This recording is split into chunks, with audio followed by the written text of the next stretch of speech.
Bangun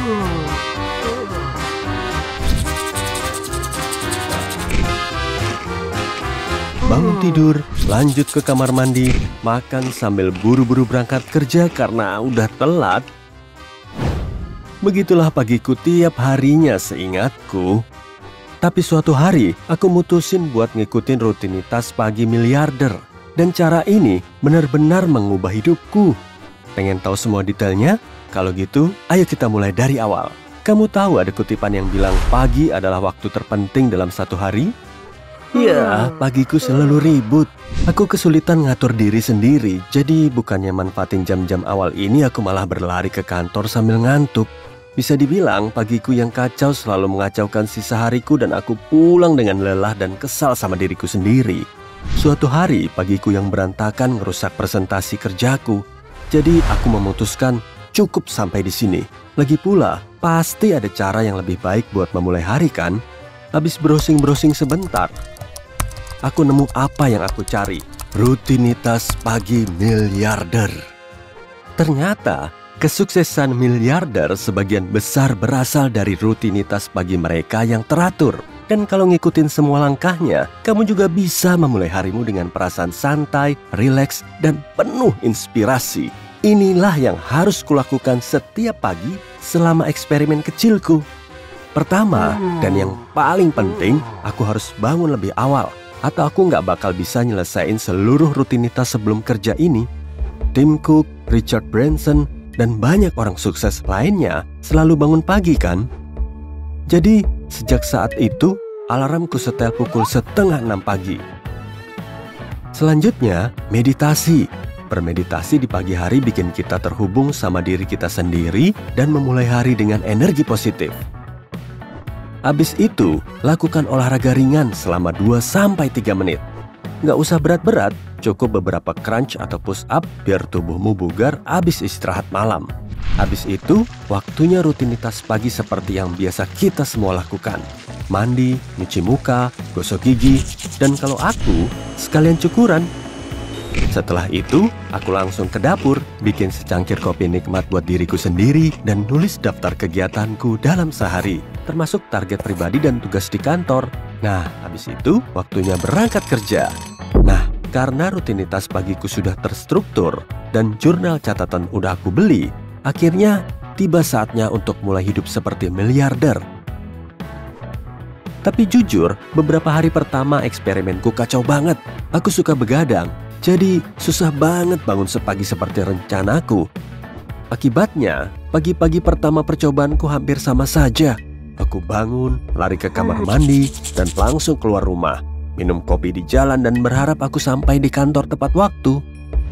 Tapi akhirnya aku mulai terbiasa pada hari keempat. Jadwal tidurku tertata dan aku mulai bangun tepat sesuai rencana. Bermeditasi juga nggak berjalan mulus awalnya. Aku belum pernah bermeditasi, jadi semua usahaku buat melakukannya begitu bangun tidur bikin aku terlalu rileks sampai aku tertidur lagi. Habis nyoba berbagai aplikasi dan teknik, aku menemukan bahwa pernapasan simpel yang paling cocok buatku. Kadang, aku memakai waktu meditasi buat memvisualisasikan impianku dan jadi orang yang aku mau. Dan itu berhasil. Setiap hari, aku mencapai tingkat keselarasan batin yang baru dan memahami seperti apa seharusnya hidup yang sempurna untukku. Dengan begini, lebih gampang buatku mencari tahu langkah apa yang perlu kuambil agar visiku jadi kenyataan. Olahraga singkat sih nggak terlalu masalah, apalagi ini bikin aku lebih terhubung dengan badanku dan menghilangkan rasa lelah sebelum mandi. Oh iya, hal lain yang aku coba adalah mandi air dingin. Aku tahu ngebayanginnya aja emang agak ngeri, tapi nyatanya mandi air dingin bikin detak jantung kita meningkat sehingga mendorong darah ke seluruh tubuh. Proses ini bukan cuma nyegerin badanmu, tapi juga ngejernihin pikiranmu. Recommended banget deh. Langkah selanjutnya adalah bagian favorit dari rutinitas pagi baruku. Bikin daftar kegiatan harian ternyata bikin aku puas dan termotivasi. Di hari ke-10, aku mulai bikin 2 daftar sehari. Satu buat target pribadiku, dan satu lagi buat tugas kantorku dan tanggung jawabnya. Selain itu, habis browsing-browsing lagi, aku masukin 2 daftar lagi ke rutinitas pagiku. Daftar perasaan dan daftar menjadi. Pengalaman ini bikin aku tumbuh sebagai pribadi dan jadi versi diriku yang lebih baik setiap harinya. Perubahan ini aja udah sepadan banget kan? Kalau kamu pikir setiap akhir pekan aku libur 2 hari, kamu salah besar. Aku nggak mau jatuh lagi ke kebiasaan lamaku. Selain mengulang rutinitas baruku yang seru, aku memakai 2 hari ini buat latihan otak dengan bantuan aplikasi khusus, melanjutkan bacaan, serta brainstorm buat proyek dan ide baru. Setelah sekitar setengah jalan eksperimen ini, aku masuk ke manajemen waktu yang ternyata nggak kalah seru. Jadi, rutinitas pagiku agak berubah lagi. Bukan sekedar bikin daftar tugas, aku ngatur hariku pakai metode manajemen waktu. Ini bikin hidupku lebih mudah dan menginspirasiku buat mencapai level baru dalam karir. Pas aku nemu cara buat meningkatkan karir, aku beralih ke kehidupan pribadi dan nambahin satu kebiasaan lagi ke rutinitasku. Menulis halaman pagi. Ini intinya, pertama yang kamu lakukan di pagi hari adalah nulis seenggaknya 1 halaman tentang semua yang kamu pikirkan, nggak peduli seaneh apa itu. Aku melakukannya sebelum meditasi dan membacanya ulang setiap sore. Aliran kesadaran yang terus-menerus ini ngebuka mataku tentang banyak masalah pribadi yang nggak pernah kusadari sebelumnya. 10 hari latihan ini udah cukup untuk mencari tahu cara meningkatkan kesehatan mentalku dan mencapai keseimbangan batin serta kepercayaan diri yang selalu aku idamkan. Sama kayak tugas kantorku, aku masukin semua langkah kecil ini ke jadwal manajemen waktu harianku dan mulai mengikutinya juga. Memang nggak gampang, dan aku masih jauh dari target akhirku, tapi aku terus bergerak maju. Itu juga udah awal yang mantap kan? Dan gak kerasa, 1 bulan eksperimenku berakhir. Jujur, ini adalah salah satu periode terbaik dalam hidupku. Dan mataku terbuka sama banyak kemungkinan dan solusi yang gak pernah kusadari sebelumnya. Jelas, aku gak berhenti ngelanjutin rutinitas pagi ini. Aku masih suka meditasi pas bangun tidur, nulis pagi, mandi air dingin, dan bikin manajemen waktu.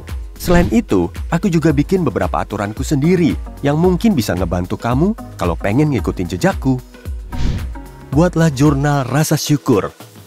Mungkin kamu udah tahu, selama percobaan ini, aku jadi orang yang suka banget nyatet. Aku nggak nyesel sama sekali karena nyatetin pikiranku bener-bener ngebantu aku memperbaiki hidupku. Dan hal yang sama berlaku buat rasa syukur. Biasain diri buat nulis semua hal yang kamu syukuri setiap malam.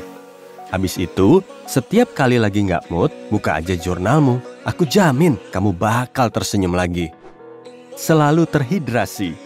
Menjelang akhir percobaanku, aku ngebaca bahwa minum segelas air sebelum sarapan ngebantu ngebangunin sistem pencernaanmu dan mengaturnya dengan baik buat seharian penuh.